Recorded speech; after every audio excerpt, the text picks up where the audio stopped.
तो hello sir, लेकर के आ चुके हैं अर्धवार्षिक परीक्षा 2024-25 का कक्षा 10वीं का हिंदी सब्जेक्ट प्यारे बच्चों। 9 दिसंबर को पेपर है, कल ही पेपर है प्यारे बच्चों, और एकदम रियल पेपर लेकर के आ चुका हूँ। रियल पेपर आपको इसलिए नहीं दिखा सकता हूँ यहाँ पे क्योंकि कुछ गवर्नमेंट के रूल्स हैं, इसलिए। बाकी यहाँ पास मैं पेपर में सारे रियल क्वेश्चन ऐड कर दिया हूँ। ठीक, यदि आपको 75 में से पूरे 75 अंक चाहिए तो वीडियो को लास्ट तक देखना, और जितने भी मैं क्वेश्चन आपको बता रहा हूं सभी क्वेश्चन को तैयार कर लेना। इनमें से आपके एक भी क्वेश्चन नहीं छूटने चाहिए प्यारे बच्चों।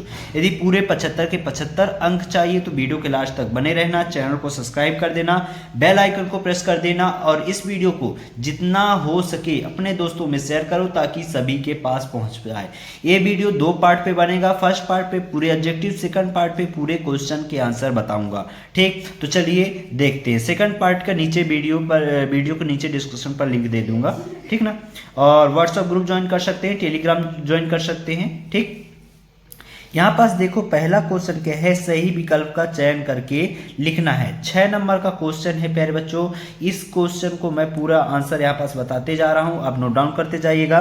पहला है, बिहारी किस काव्य धारा के कवि हैं। क्या है क्वेश्चन प्यारे बच्चों, बिहारी किस काव्य धारा के कवि हैं। रीतिबद्ध काव्य धारा, रीति सिद्धि काव्य धारा, रीति मुक्ति काव्य धारा या रीतिपद्ध काव्य धारा। तो इनमें से कौन सा आंसर होगा, तो इसका आंसर होगा रीति सिद्धि काव्य धारा। कौन सा, रीति सिद्धि काव्य धारा, बी नंबर इसका करेक्ट ऑप्शन होगा। अगला क्वेश्चन है, कवि निराला का उत्सव गीत संबोधित है पक्षियों को, वर्ष को, बिजलियों को या बादलों को। तो किसको संबोधित है, तो इसका आंसर होगा प्यारे बच्चों बादलों को। किसको, बादलों को। ठीक, द नंबर। फिर आलंबन और उद्दीपन का संबंध है संचारी भाव से, अनुभव से, विभाव से या स्थायी भाव से।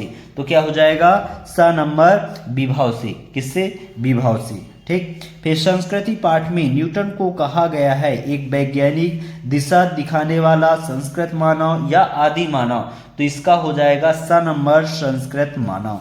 क्या कहा गया है, संस्कृत मानव कहा गया है। 2 शब्दों का अपने विभक्ति चिन्हों को छोड़कर आपस में मिलाना कहलाता है समास, सर्वनाम, संधि या संज्ञा। क्या कहलाता है, समास कहलाता है। क्या कहलाता है, समास कहलाता है।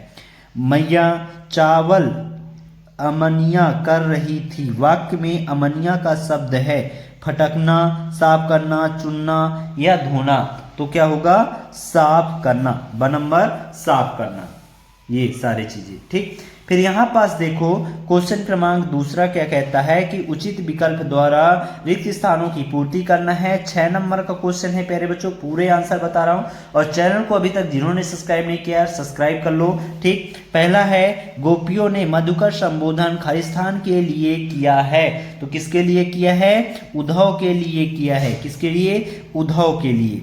नायक नायिका के संयोग या वियोग का वर्णन खालिस्तान रस में होता है। तो किस रस में होता है, श्रृंगार रस में। किस रस में, श्रृंगार में।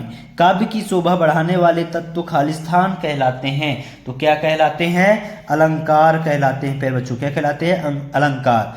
गुरु नानक की थाली के थोड़े से खालिस्तान छिटक कर बाहर गिर गया। तो क्या होगा इसका होगा चावल। क्या, सॉरी, चौथे नंबर का होगा चावल। ठीक, ये वाला। फिर यशोगान खालिस्तान संधि का उदाहरण है। तो किस तरीके का संधि का उदाहरण है, विसर्ग संधि। ठीक, फिर पंचगंगा घाट खालिस्तान में स्थित है। तो कहाँ स्थित है, काशी में है प्यारे बच्चों। कहाँ है, काशी में है। ठीक, इस तरीके से आपको मैंने पूरे आंसर यहाँ पास बता दिए हैं। अब देखेंगे अगला क्वेश्चन। अगला क्वेश्चन आप यहाँ पास आप देख सकते हैं, क्वेश्चन क्रमांक तीसरा। क्वेश्चन क्रमांक तीसरे में क्या दिया गया है प्यारे बच्चों, निम्नलिखित कथनों के समक्ष सत्य या असत्य लिखना है, यानी सही गलत आपको बताने हैं। 6 नंबर का क्वेश्चन है, पूरे यहाँ पास मैं आपको बताते जा रहा हूँ, आप नोट डाउन करते जाइएगा।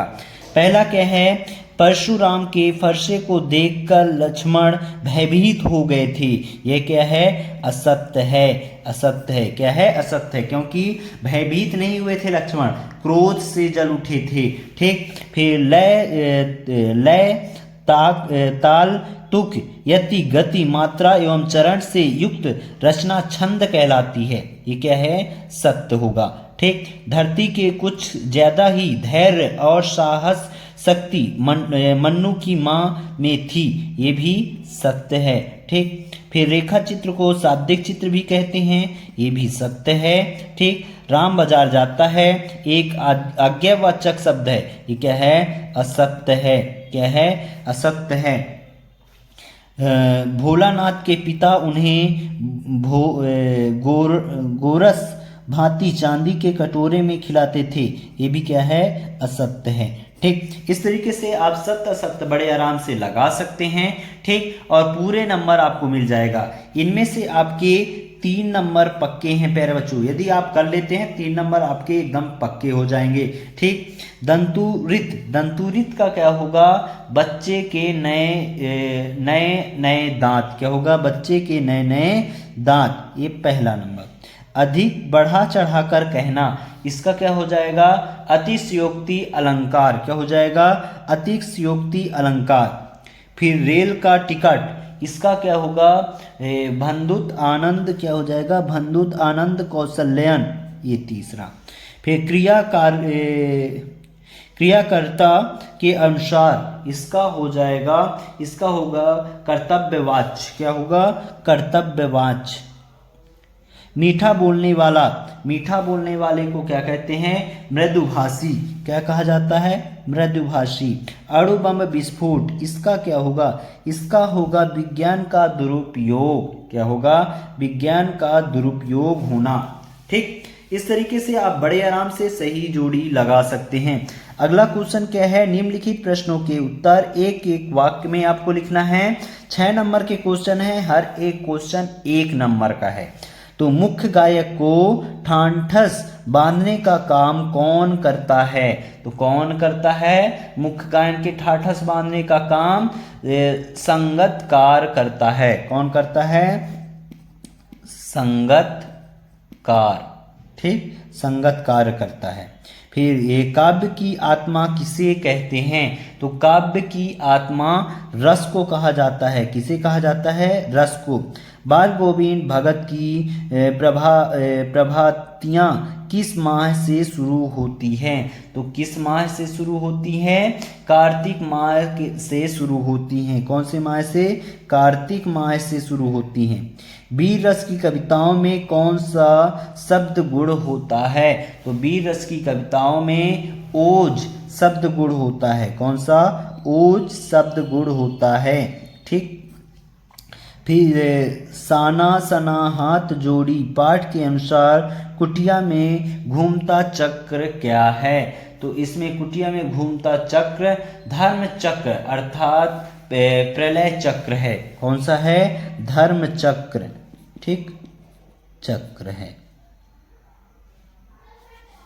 फिर लेखक अज्ञे ने मानव निर्मित सूरज किसे कहा है? तो किसे कहा है मानव निर्मित सूरज? अणु बम को कहा है। किसे? अणु बम को कहा है। ठीक। फिर यहाँ पास देखिए प्रश्न क्रमांक 6 में क्या है? प्रयोगवाद की कोई 2 विशेषताएं लिखिए। नई कविता की कोई 2 कवि एवं उनकी रचनाएं लिखिए। इन सभी के आंसर आपको सेकंड पार्ट पर बहुत जल्द मिल जाएगा। नीचे डिस्क्रिप्शन पर सेकंड पार्ट का लिंक दे दूंगा, वहां से जा करके आप प्राप्त कर सकते हैं, या कि इसका एक सेपरेट फुल वीडियो भी मैं बना करके डाल दूंगा। ठीक प्यारे बच्चों, यहाँ पास नई कविता की कोई 2 कवि एवं उनकी एक एक रचनाएं लिखिए। तुलसीदास अथवा मंगलेश्वर डबराल की काव्यगत विशेषताएं निम्नलिखित बिंदुओं के आधार पर लिखना है। 2 रचनाएं, भाव पक्ष कला पक्ष।